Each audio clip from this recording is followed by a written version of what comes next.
राधे राधे। जय श्री कृष्ण। भगवान सत्यनारायण, लक्ष्मी माता सभी के घर अन्न और धन से सदा भरे रखें। आज की इस वीडियो में हम सुनेंगे भगवान सत्यनारायण की कथा। भगवान सत्यनारायण की कथा से पहले सुनते हैं गणेश भगवान जी की कहानी। बोले गणपति गजानन भगवान की जय हो। किसी गांव में एक बुढ़िया माई रहती थी। बुढ़िया माई देख नहीं सकती थी, पर वह गणेश जी की बहुत पक्की भक्त थी। गणेश जी की सेवा करती, पूजा करती, तभी कुछ खाती पीती।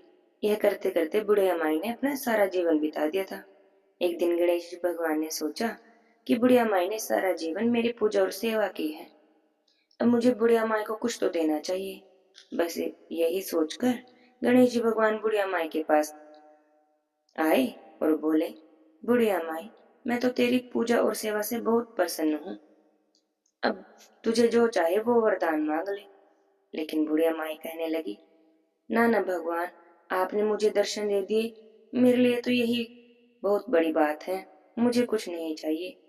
गणेश जी भगवान बोले, ना ना बुढ़िया माई, कुछ तो मांग ले, मैं तेरी सेवा से बड़ा ही प्रसन्न हूँ। जब तक तुम कुछ नहीं मांगोगी मुझे चैन नहीं मिलेगा। तो बुढ़िया माई सोच में पड़ गई कि मैं क्या मांगू। तो वह कहने लगी, गणेश जी भगवान, मुझे तो कुछ मांगना भी नहीं आता, मैं क्या मांगू। गणेश जी भगवान बोले, कोई बात नहीं मैया, तू अपने घर जा, अपने बेटे बहू से पूछ ले, वो जो कहे वो मांग लेना। अब बुढ़िया माई अपने घर आ गई। आकर अपने बहू बेटे को सारी बात बताई और पूछा कि बेटा, गणेश जी बोलते हैं कि कुछ मांग लो, बताओ मैं क्या मांगू। तो बेटा कहने लगा, माँ, गणेश जी कहते हैं तो बहुत सारा धन मांग ले। अब बुढ़िया माई अपनी बहू के पास गई और वो सारी बात बताई। तो बहू कहने लगी कि माँ, हमारे घर में तो सब है, सब कुछ है, अब तुम एक पोता मांग लो। तो बुढ़िया माई सोच में पड़ गई कि ये दोनों तो अपने अपने मतलब की चीज कह रहे हैं। अब बुढ़िया माई गई पड़ोसन के पास और कहने लगी कि गणेश जी कहते हैं कि कुछ मांग ले, पर मेरे तो समझ में कुछ नहीं आ रहा कि मैं क्या मांगू। पड़ोसन कहने लगी कि थोड़े ही दिन बचे हैं बुढ़िया माई, कम से कम तब तक तो तुम संसार देख लो और अपने लिए आंखें मांग लो। बुढ़िया माई तो फिर भी संतुष्ट नहीं हुई और वह अपने घर को आ गई। अगले दिन फिर मंदिर गई, गणेश जी भगवान की पूजा सेवा की। गणेश जी भगवान तो बुढ़िया माई का ही इंतजार कर रहे थे। जाते ही बोले, बता बुढ़िया माई, क्या सोच के आई है, क्या मांगना है, मांगो। बुढ़िया माई कहने लगी कि गणेश जी भगवान, अगर आप मुझ पर प्रसन्न नहीं हैं तो मुझे आंखें दे दो, जिससे मुझे अपना पोता सोने के कटोरे में दूध पीता दिखे। 16 साल की काया दो और 9 करोड़ की माया दो, बेटा पोता खूब परिवार सारे घर में सुख दो। गणेश जी भगवान कहने लगे, बुढ़िया माई, तुम तो कह रही थी कि मुझे तो मांगना नहीं आता, तुमने तो मुझे ठग ही लिया है, पर कोई बात नहीं, जैसा तुमने कहा है वो सब तुम्हें मिल जाएगा। ऐसा कहकर गणेश जी भगवान वहां से अंतर्ध्यान हो गए और बुढ़िया माई ने जैसा मांगा था उन्हें सब मिल गया। हाथ जोड़कर बोलिए, गणेश जी भगवान की जय हो। हे गणेश जी भगवान, जैसी कृपा आपने बुढ़िया माई पर की, जैसी बुढ़िया माई की सारी मनोकामनाएं पूरी की, ऐसे ही कथा कहानी कहते सुनते हुंकारा भरते सबकी मनोकामनाएं पूरी करना, सबके घर में अन्न धन के भंडार बनना। बोले गणेश जी भगवान की जय हो। अब सुनते हैं श्री सत्यनारायण भगवान जी की कहानी। बोले सत्यनारायण भगवान की जय हो, लक्ष्मी माता की जय हो। एक समय की बात है, नमशरण तीर्थ में सोनकादि सभी ऋषि मुनियों ने पुराण शास्त्र के ज्ञाता श्री सूत जी महाराज से पूछा, हे महामुनि, किस व्रत या तपस्या से मनवांछित फल की प्राप्ति होती है? उस व्रत को हम सुनना चाहते हैं, आप हमें विस्तार से कहिए। तब श्री सूत जी महाराज बोले, इसी प्रकार देव नारद जी के द्वारा पूछे जाने पर भगवान कमलापति ने जैसा उनसे कहा था वैसा ही मैं तुमसे कहता हूँ, आप सभी सावधान होकर सुनिए। एक समय योगी नारद जी लोगों के कल्याण की कामना से अनेक लोकों में घूमते हुए मृत्युलोक में आए और यहाँ उन्होंने अपने अपने कर्म के अनुसार अनेक योनियों में उत्पन्न हुए सभी प्राणियों को अनेक प्रकार के दुख क्लेश भोगते हुए देखा। तब वे मन में सोचने लगे कि किस उपाय से इनके दुखों का निश्चय ही नाश हो सकता है। ऐसा मन में विचार करके वे विष्णु लोक को गए। वहां पर 4 भुजाओं वाले शंख चक्र गदा पद्म और वनमाला से विभूषित शुक्ल वर्ण भगवान श्री नारायण का दर्शन करके उन देवादिदेव की वे स्तुति करने लगे। नारद जी बोले, हे वाणी और मन से परे स्वरूप वाले, हे अनंत शक्ति भक्ति संपन्न आदि मध्य और अंत से रहित, हे निर्गुण और सकल कल्याण में गुण गणों से संपन्न स्थावर जंगम माध्यम निखिल सृष्टि प्रपंच के कारण भूत और भक्तों की पीड़ा को नाश करने वाले, हे परमात्मा आपको नमस्कार है। स्तुति सुनने के बाद भगवान विष्णु जी ने नारद जी से कहा, हे महाभाग्यजन, कहिए आपके मन में क्या है और आपका यहाँ किस लिए आगमन हुआ है, वह सब मुझे बताइए। तब नारद जी बोले, हे भगवान, मृत्युलोक में अपने पाप कर्मों के द्वारा विभिन्न योनियों में उत्पन्न सभी लोग अनेक प्रकार के कष्टों से दुखी हो रहे हैं। हे नाथ, किस उपाय के करने से उनके कष्टों का निवारण हो सकता है? यदि आपके ऊपर मेरी कृपा है तो मैं वह सब सुनना चाहता हूँ। आप मुझे वह सब विस्तार से बताइए। तब श्री नारायण जी बोले, हे नारद जी, संसार के ऊपर अनुग्रह करने की इच्छा से आपने बहुत ही अच्छी बात पूछी है। जिस व्रत के करने से मनुष्य मोह से मुक्त हो जाता है, मैं उसे आपको बताता हूँ। आप सब ध्यान से सुनिए। नारद जी, स्वर्ग और मृत्युलोक में दुर्लभ भगवान सत्यनारायण का एक महान पुण्य देने वाला व्रत है।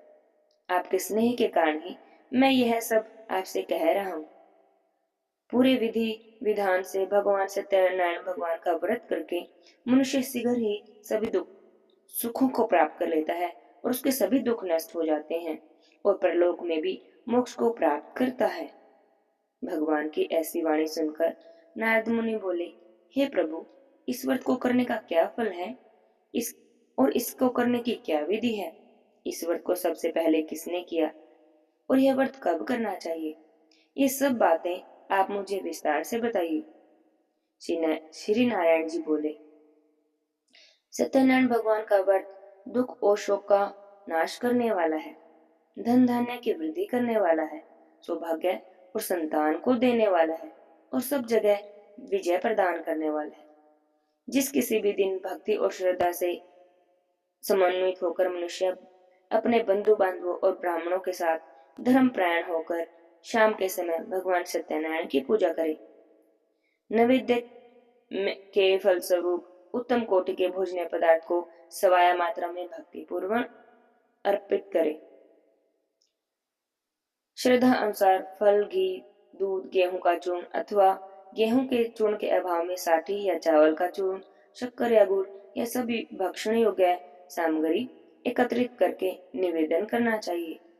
बंधु बांधवों के साथ श्री सत्यनारायण भगवान की कथा सुनकर ब्राह्मणों को दक्षिणा देनी चाहिए।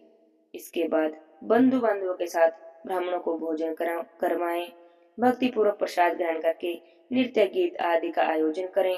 इसके बाद भगवान सत्यनारायण का स्मरण करते हुए अपने घर जाएं। ऐसा करने से मनुष्य की सभी मनोकामनाएं पूर्ण होती हैं। विशेष रूप से कलयुग में पृथ्वी पर यही सबसे छोटा उपाय है जिससे मनुष्य अपने सभी दुखों का नाश करता है और सभी सुखों को प्राप्त करता है। यहाँ पर श्री सत्यनारायण कथा का पहला अध्याय समाप्त होता है। बोली सत्यनारायण भगवान की जय हो। सूत जी कहते हैं, हे ऋषियों, अब मैं पूर्व काल में जिसने सत्यनारायण भगवान के इस व्रत को किया उसका विस्तार से वर्णन करता हूँ। रमणीय काशी नामक नगरी में एक अत्यंत निर्धन ब्राह्मण रहता था। भूख और प्यास से व्याकुल होकर वह पृथ्वी पर भटकता था। ब्राह्मण प्रिय भगवान ने उस दुखी ब्राह्मण को देखकर एक वृद्ध ब्राह्मण का रूप धारण किया और उसके पास आदर के साथ जाकर पूछा, हे विप्र, प्रतिदिन दुखी होकर तुम पृथ्वी पर किस लिए भटकते रहते हो? अपनी सारी बातें बताओ, मैं सुनना चाहता हूँ। तब उस ब्राह्मण ने कहा, हे प्रभु, मैं बड़ा ही दीन ब्राह्मण हूँ और भिक्षा के लिए पृथ्वी पर घूमता फिरता हूँ। यदि मेरी इस दरिद्रता को दूर करने का कोई उपाय आप जानते हैं तो मुझे बताइए। तब वृद्ध ब्राह्मण बोले, हे ब्राह्मण देव, सत्यनारायण भगवान अष्टफल को देने वाले हैं। हे विप्र, तुम उनके उत्तम व्रत को करो, जिसके करने से मनुष्य सभी दुखों से मुक्त हो जाता है, और व्रत के विधान पूर्वक करने से विधान को भी ब्राह्मण से यत्न पूर्वक कहकर वृद्ध ब्राह्मण रूपधारी भगवान विष्णु अंतर ध्यान हो गए। ब्राह्मण ने जैसा ही कहा है, मैं उस व्रत को उसी अनुसार करूंगा। यह सोचकर उस ब्राह्मण को रात में नींद भी नहीं आई, और अगले दिन वह प्रातःकाल ही उठकर भगवान सत्यनारायण का व्रत करूंगा ऐसा संकल्प करके वह भिक्षा के लिए चला। उस दिन ब्राह्मण को भिक्षा में बहुत अधिक धन प्राप्त हुआ। उसी धन से उसने बंधु बांधवों के साथ भगवान सत्यनारायण का व्रत किया, और व्रत के प्रभाव से वह श्रेष्ठ ब्राह्मण सभी दुखों से मुक्त होकर समस्त संपत्तियों से संपन्न हो गया। उस दिन से प्रत्येक महीने उन्होंने इस व्रत को किया। इस तरह भगवान सत्यनारायण के इस व्रत को करके वह ब्राह्मण सभी पापों से मुक्त हो गया और उन्होंने दुर्लभ मोक्ष पद को प्राप्त किया। हे विप्र, पृथ्वी पर जब भी कोई मनुष्य भगवान सत्यनारायण के इस व्रत को करेगा, उसी समय उसके सभी दुख नष्ट हो जाएंगे। हे ब्राह्मणों, इस प्रकार भगवान नारायण ने महात्मा नारद जी से जो भी कुछ कहा वह मैंने आप लोगों से कह दिया। अब और आगे मैं क्या कहूँ? हे मुने, इस पृथ्वी पर उस ब्राह्मण से सुने हुए इस व्रत को किसने किया वह भी हम सुनना चाहते हैं। इस व्रत पर हमारी अटूट श्रद्धा हो रही है। तब श्री सूत जी महाराज बोले, हे ऋषियों, पृथ्वी पर जिसने इस व्रत को सब किया उसे आप लोग सुने। एक बार वह ब्राह्मण अपने धन और संपत्ति के अनुसार बंधु बांधवों सहित और परिवारजनों के साथ व्रत करने के लिए तैयार हुआ। इसी बीच एक लकड़हारा वहां पर आ गया। लकड़हारा लकड़ियों को बाहर रखकर उस ब्राह्मण के घर में जाता है। प्यास से बेचैन हुआ वह ब्राह्मण को व्रत करते हुए देखकर प्रणाम करके कहने लगा, हे प्रभु, आप ये क्या कर रहे हैं? इसके करने से किस फल की प्राप्ति होती है? इसकी विधि मुझसे विस्तार पूर्वक कहिए। तब ब्राह्मण बोले कि यह भगवान सत्यनारायण का व्रत है, जो सभी मनोकामनाओं को पूरी करने वाला है। उसी व्रत के प्रभाव से मुझे यह सब धन धान्य प्राप्त हुआ है। तब उस लकड़हारे ने भी वहीं पर बैठकर भगवान सत्यनारायण भगवान की व्रत की कथा सुनी। जल पीकर प्रसाद ग्रहण करके लकड़हारा चला गया। सत्यनारायण भगवान के लिए मन में सोचने लगा कि आज लकड़ी बेचने से जो भी धन प्राप्त होगा मैं उसी से भगवान सत्यनारायण का व्रत करूंगा। वह इस तरह अपने मन में विचार करता हुआ लकड़ी के गट्ठर को अपने सर पर रखकर उस सुंदर नगर में गया जहाँ पर बहुत धनवान लोग रहते थे। उस दिन उसे लकड़ियों का दुगना मूल्य प्राप्त हुआ और वह प्रसन्न होकर पके हुए केले का फल, शक्कर, घी, दूध, गेहूं का चूर्ण और सवाया मात्रा में लेकर अपने घर को आ गया। उसके बाद उसने बंधु बांधवों को बुलाया और विधि विधान से श्री सत्यनारायण भगवान का व्रत किया। भगवान सत्यनारायण के व्रत को इस प्रभाव से वह धन और पुत्र से संपन्न हो गया।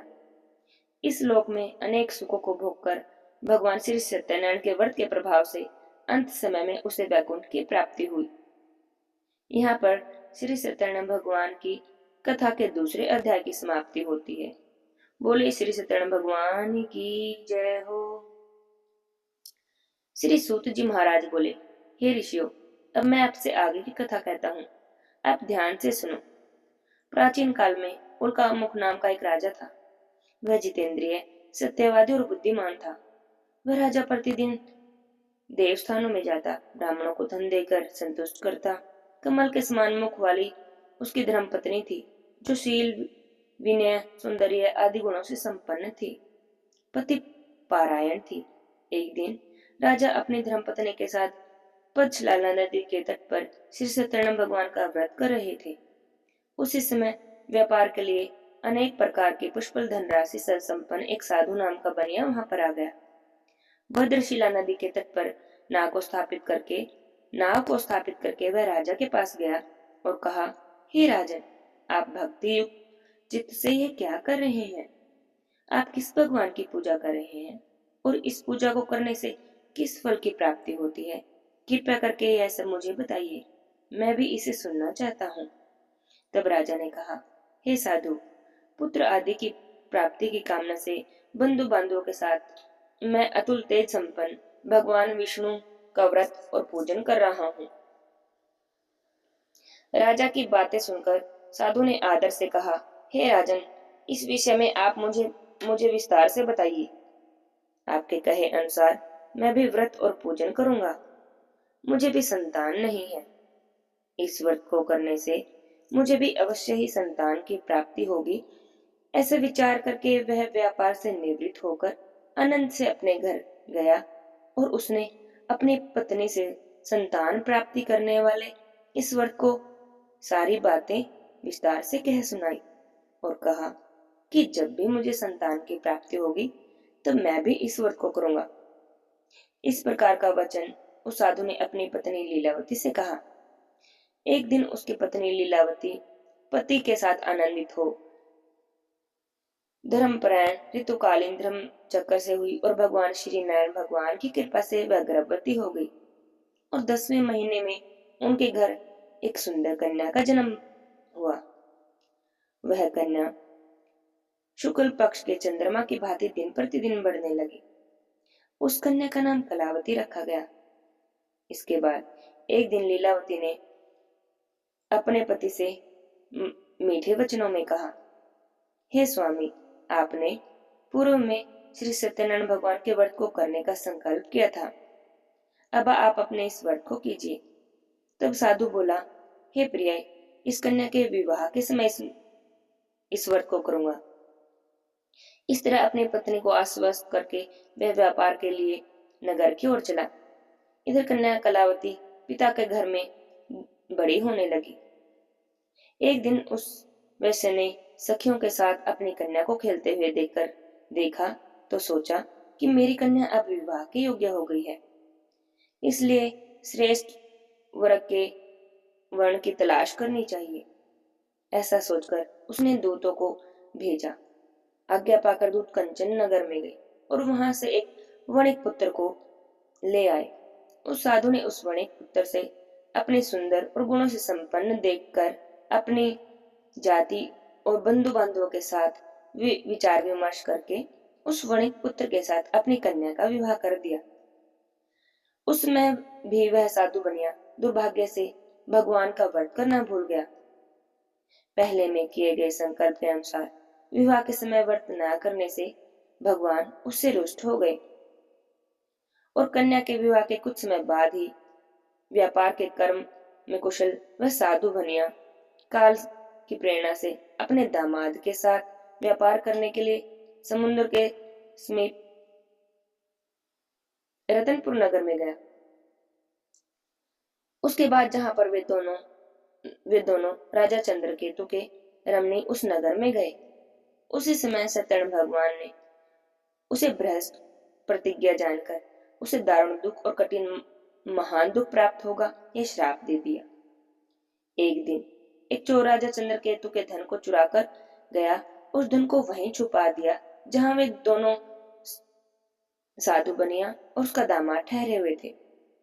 अपने पीछे दौड़ते हुए सैनिकों को देखकर वह चोर घबरा गया और उसने उस धन को वहीं छोड़ दिया जहां पर वे दोनों ससुर दामाद ठहरे हुए थे।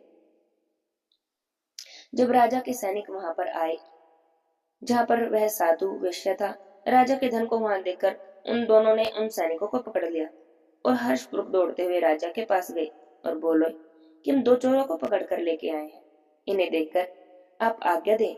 राजा की आज्ञा से दोनों को ही दृढ़तापूर्वक बांधकर बिना विचार के ही महान कारागार में डाल दिया गया।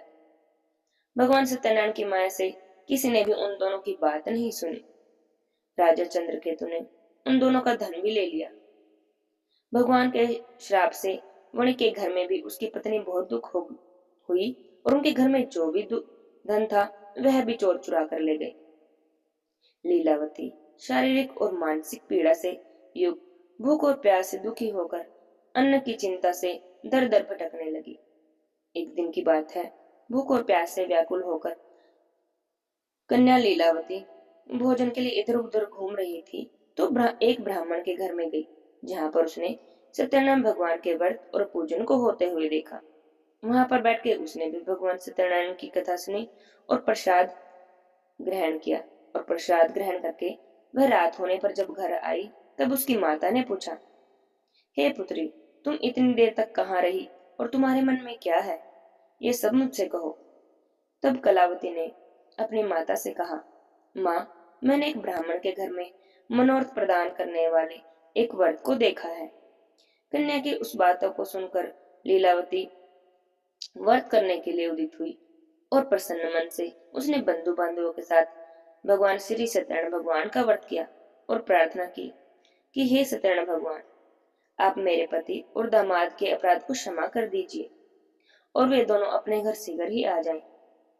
इस व्रत से भगवान सत्यनारायण भगवान प्रसन्न हुए और उन्होंने राजा चंद्रकेतु को स्वप्न में दर्शन दिए और कहा कि हे राजन, प्रातःकाल ही दोनों वणिक पुत्रों को छोड़ दो, उनका सारा धन भी लौटा दो जो तुमने लिया है, अन्यथा मैं तुम्हारा धन, पुत्र, राज्य सभी का सर्वनाश कर दूंगा। राजा को अब सपने में ऐसा कहकर भगवान श्री सत्यनारायण अंतर्ध्यान हो गए। प्रत्येकल राजा ने अपने सभी सभासदों के साथ सभा में बैठकर अपना स्वप्न लोगों को बताया और कहा कि दोनों बंदी वणिक पुत्रों को शीघ्र ही मुक्त कर दो। राजा की बातें सुनकर वे राजपुरुष दोनों महाजनों को बंधन मुक्त करके राजा के सामने ले आए और विनय पूर्वक बोले, हे महाराज, बंधन से मुक्त करके दोनों वणिक पुत्रों को ले आए हैं। राजा के सामने आकर दोनों ने भय के कारण कुछ नहीं कहा। तब राजा ने उन दोनों को देखकर आदर से कहा कि आप लोग भयभीत न हो, आप लोगों को प्रारब्ध के कारण ही यह महादुख प्राप्त हुआ है और अब भय का कोई भी कारण नहीं है। और राजा ने उनकी बेड़ियां खुलवाकर उन्हें वस्त्र, नाना प्रकार के वस्त्र और उनके आभूषण दे दिए और उनका जो धन लिया था उससे भी दुगना धन देकर उन्हें विदा किया। फिर राजा ने कहा, हे साधु, अब आप अपने घर को जाएं। राजा को प्रणाम करके कहने लगे, आपकी कृपा से ही हम घर जा रहे हैं। ऐसा कहकर दोनों महान वेश्यों ने अपने घर की ओर प्रस्थान किया। यहाँ पर श्री सत्यनारायण भगवान की कथा की तीसरे अध्याय समाप्त होता है। बोले श्री सत्यनारायण भगवान की जय हो। सूत जी कहने लगे, हे ऋषियों, कारागार से छूटने के बाद वह साधु बनिया मंगलाचार करके ब्राह्मणों को कुछ धन देकर अपने नगर की ओर चल पड़ा। साधु के दूर तक जाने पर भी भगवान सत्यनारायण उसकी सत्यता की परीक्षा लेने के लिए उसके पास आए और उससे पूछा, हे साधु, तुम्हारी नाव में क्या है? तब धन के मद में चूर दोनों महाजनों ने हंसते हुए कहा, आप ऐसा क्यों कह रहे हैं? क्या धन लेने की इच्छा है? हमारी नाव में तो केवल पत्ते और लताएं भरी हुई हैं। ऐसी वाणी सुनकर दंडी वेशधारी भगवान ने कहा, तुम्हारी बात सत्य हो। और यह कहकर कुछ दूर जाकर बैठ गए। दंडी के चले जाने पर नित्य क्रिया करके जब दोनों ने जल में अपनी ऊंची उठी हुई नाक को देखा तो देखकर साधु आश्चर्य में पड़ गया और उसने पास जाकर देखा तो नौका में सचमुच ही लता और पत्ते ही भरे हुए थे। यह सब देखकर वह मूर्छित होकर पृथ्वी पर गिर पड़ा। कुछ देर के बाद जब उसे चेतना आई तो वह चिंता करके रोने लगा। तब उसके दामाद ने कहा कि आप शोक न करें, मुझे ऐसा लगता है कि यह उस दंडी के श्राप के कारण ही हुआ है, इसलिए हमें उन्हीं के पास जाकर क्षमा मांगनी चाहिए, उन्हीं की शरण में चलना चाहिए। अपने दामाद की बातें सुनकर वह साधु बनिया दंडी के पास गया और उसने भक्ति के साथ आदर से उन्हें प्रणाम किया और कहने लगा कि मैंने आपके सम्मुख जो भी असत्य वचन कहे थे वह सब मेरा अपराध है और मेरे अपराध को क्षमा कीजिए। और ऐसा बार बार कहकर प्रणाम करके महान शोक से आकुल हो रोने लगा। दंडी रूपी भगवान ने उसे रोता हुआ देखकर कहा, अरे मूर्ख, तुम मत रो, तुम मेरी बात सुनो। तुम मेरी पूजा से उदासीन होने के कारण ही मेरी आज्ञा से ही तुम्हें बार बार यह दारुण दुख प्राप्त हुआ है। भगवान की ऐसी बातें सुनकर साधु भगवान की स्तुति करने लगा और कहने लगा, हे प्रभु, आपकी माया से मोहित होने के कारण ब्रह्मा आदि देवता भी आपके गुणों और रूपों को नहीं जान सकते। फिर भला मैं मूर्ख आपकी माया से मोहित होने के कारण आपको कैसे जान सकता हूँ। अब आप प्रसन्न होइए। मैं अपनी धन संपत्ति के अनुसार आपकी पूजा करूंगा। मैं आपकी शरण में आया हूँ। मेरे सब अपराध क्षमा कीजिए और मेरी रक्षा कीजिए। तब उस बनिए की भक्ति वाणी सुनकर भगवान जनार्दन संतुष्ट हो गए और भगवान श्री हरि उसे अभिष्ट वरदान प्रदान करके वहीं पर अंतर्ध्यान हो गए। उसके बाद वह साधु अपनी नौका में चढ़ा और धन धान्य से परिपूर्ण देकर उसने भगवान सत्यनारायण देव की जय हो ऐसा बारंबार कहने लगा। भगवान सत्यदेव की कृपा से हमारा मनोरथ सफल हो गया, ऐसा कहकर उसने सज्जनों के साथ वहीं पर भगवान सत्यनारायण की पूजा की। भगवान श्री सत्यनारायण की कृपा से वह आनंद से परिपूर्ण हो गया और फिर नाव को संभालकर उसने अपने देश के लिए प्रस्थान किया। तब साधु बनिए ने अपने दामाद से कहा, वह देखो, हमारी नगरी दिखाई दे रही है। उसके बाद उसने अपने धन के रक्षक दूत को अपने आगमन का समाचार देने के लिए अपनी नगरी में भेजा। उस दूत ने नगर में जाकर साधु की पत्नी को देखकर हाथ जोड़कर प्रणाम किया और सारी बातें कह सुनाई कि आपके दामाद और सेठ जी नगर के समीप आ गए हैं। जिस समय दूत वह समाचार लेकर आया, उस समय उसकी पत्नी सत्यनारायण भगवान की पूजा कर रही थी। तब वह अपनी पुत्री से बोली कि मैं अपने पति के दर्शन के लिए जा रही हूँ। तुम भी पूजा करके आना और प्रसाद ग्रहण करके शीघ्र ही आ जाना। माता का ऐसा वचन सुनकर पूजा समाप्त करके लेकिन बिना प्रसाद ग्रहण किए ही कलावती भी अपने पति के दर्शन के लिए शीघ्रता से चल पड़ी। इससे भगवान श्री सत्यनारायण रुष्ट हो गए और उन्होंने उसके पति को नौका के साथ ही जल में डुबो दिया। इसके बाद कलावती कन्या अपने पति को न देखकर महान शोकातुर हो रोने लगी और पृथ्वी पर अचेत होकर गिर गई।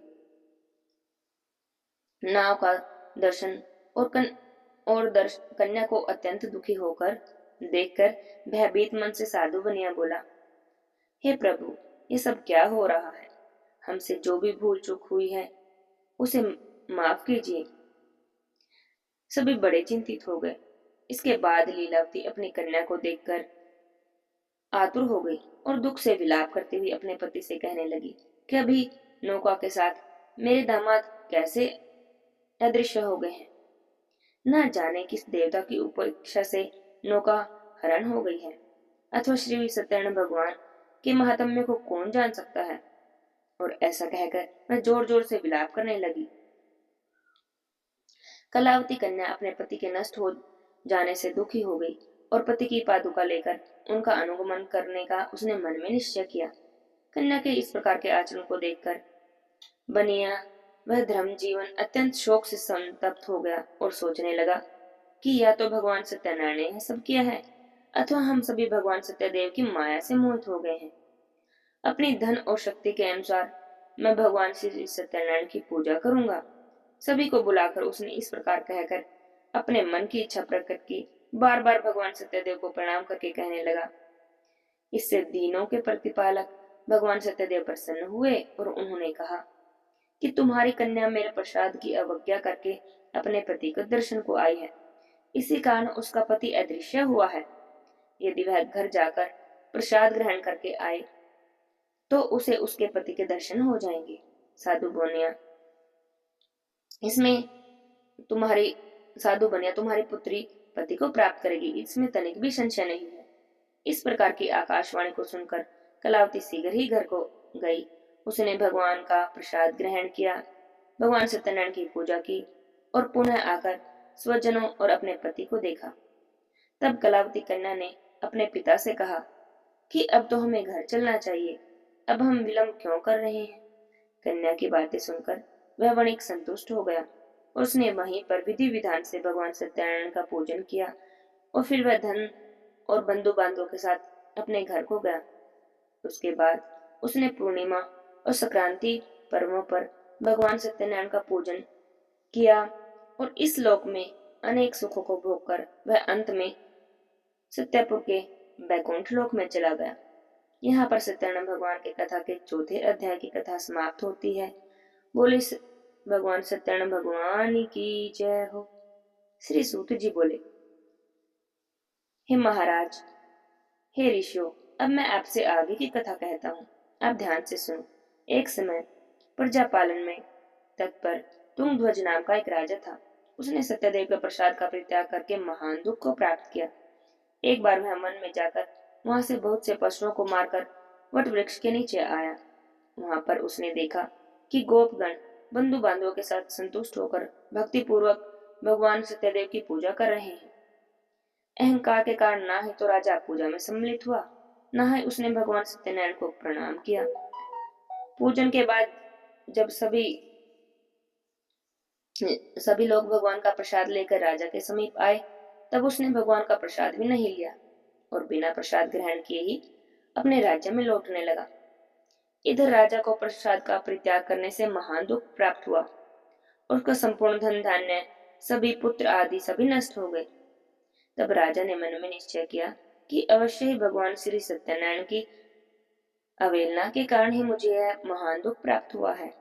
इसलिए मुझे वापस वहीं जाना चाहिए जहाँ श्री सत्यनारायण भगवान का पूजन हो रहा था। ऐसा मन में निश्चय करके राजा गोपगणों के समीप गया। उसने गोपगणों के साथ श्रद्धा भक्ति से युक्त होकर विधि पूर्वक भगवान सत्यनारायण की पूजा की।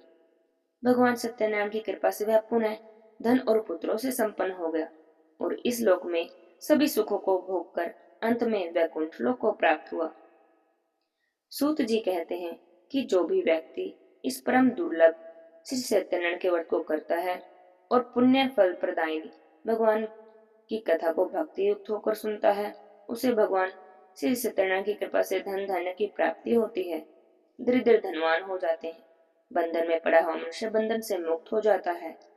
डरा हुआ व्यक्ति भय से मुक्त हो जाता है। यह सब सत्य है, इसमें जरा भी संशय नहीं।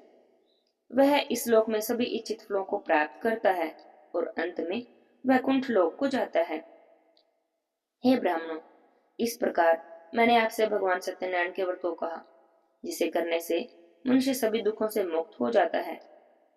कलयुग में तो भगवान सत्यदेव की पूजा विशेष फलदान प्रदान करने वाली है। भगवान विष्णु को ही कुछ लोग काल, कुछ लोग सत्य, कुछ लोग ईश, कोई सत्यदेव तो कोई सत्यानंद के नाम से जानते हैं। अनेक रूप धारण करके भगवान सत्यानंद सभी का मनोरथ करते हैं। कली काल में सत्यनारायण भगवान विष्णु ही सत्यव्रत रूपी धारण करके सभी का मनोरथ पूर्ण करते हैं। हे श्रेष्ठ मुनियों, जो व्यक्ति नित्य ही भगवान सत्यनारायण की ईश्वर की कथा को पढ़ता है या सुनता है या दूसरों को सुनाता है, भगवान सत्यनारायण की कृपा से उनके सभी पाप नष्ट हो जाते हैं। सूत जी महाराज कहते हैं, ऋषियों, पूर्व काल में मैंने जिन लोगों ने भगवान सत्यनारायण के व्रत को किया, अब उनके अगले जन्म का वृतांत कहता हूँ, आप ध्यान से सुने। महान प्रजा संपन्न सुदानंद नाम के ब्राह्मण सत्यनारायण व्रत के करने के प्रभाव से दूसरे जन्म में सुदामा नाम के ब्राह्मण हुए और उस जन्म में भगवान श्री कृष्ण का ध्यान करके उन्होंने मोक्ष की प्राप्ति की। वह लकड़हारा भील गुहों का राजा हुआ और अगले जन्म में उसने भगवान श्री राम की सेवा करके मोक्ष को प्राप्त किया। महाराज उल्कामुख दूसरे जन्म में राजा दशरथ हुए, जिन्होंने श्री रंगनाथ जी की पूजा करके अंतिम वैकुंठ को प्राप्त किया। इसी प्रकार धार्मिक और सत्यवती साधु वेश्या पिछले जन्म के सत्यनारायण व्रत के प्रभाव से दूसरे जन्म में मोरध्वज नाम के राजा हुए और उसने आर्य से चीरकर अपने पुत्र की आदिदेव भगवान विष्णु को समर्पित की। इसे उसे मोक्ष की प्राप्ति हुई। महाराजा तुंगध्वज जन्मांतर के स्वयंभू मनु हुए और भगवत संबंधी संपूर्ण कार्यों का अनुष्ठान करके वैकुंठ लोक को प्राप्त हुए। जो गोपगण थे वे सब जन्मांतर में वज्रमंडल में निवास वाले गोप हुए और सभी राक्षसों का सार करके उन्होंने श्री भगवान के शाश्वत धाम गोलोक की प्राप्ति की। यहाँ पर सत्यनारायण व्रत की कथा के 5वें अध्याय की कथा पूर्ण होती है। बोले सत्यनारायण भगवान की जय हो, विष्णु भगवान की जय हो, लक्ष्मी माता की जय हो। अब करते हैं सत्यनारायण भगवान की आरती। बोले श्री सत्यनारायण भगवान की जय हो। जय लक्ष्मी रमणा स्वामी, जय लक्ष्मी रमणा, सत्यनारायण स्वामी जनपातक हरणा। ओम जय लक्ष्मी रमणा, रतन जड़ित सिंहासन अद्भुत छवि राजे, नारद करत निरंतर घंटा ध्वनि बाजे। ओम जय लक्ष्मी रमणा, प्रगट भये कलि कारण, द्विज को दर्श दियो, बूढ़ा ब्राह्मण बनकर कंचन महल कियो। ओम जय लक्ष्मी रमणा, दुर्बल भील कटियारो इन पर कृपा करी, चंद्रचूड़ एक राजा जिनकी विपत्ति हरी। ओम जय लक्ष्मी रमणा, वेश मनोरथ पायो श्रद्धा तज दीनी, सो फल भोग्य प्रभु जी फिर स्तुति कीनी। ओम जय लक्ष्मी रमणा, भाव भक्ति के कारण छिन्न छिन्न रूप धरो, श्रद्धा धारण कीनी तिनके काज सरो। ओम जय लक्ष्मी रमणा, ग्वाल बाल संग राजा वन में भक्ति करी, मन वांछित फल दीना दीन दयाल हरि। ओम जय लक्ष्मी रमणा, चढ़त प्रसाद सवाया कदली फल मेवा, धूप दीप तुलसी से राजी सत्य देवा। ओम जय लक्ष्मी रमणा, श्री सत्यनारायण स्वामी जी की आरती जो कोई नर गावे, स्वामी प्रेम सहित गावे। कह तो शिवानंद स्वामी मन, भज तो हरि हर स्वामी, मन वांछित फल पावे। ओम जय लक्ष्मी रमणा, जय लक्ष्मी रमणा, बोलो जय लक्ष्मी रमणा, सत्यनारायण स्वामी जनपातक हरणा। ओम जय लक्ष्मी रमणा, बोलो श्री सत्यनारायण स्वामी भगवान की जय हो, लक्ष्मी माता की जय हो, विष्णुदेव भगवान की जय हो। जय जय श्री राधे श्याम।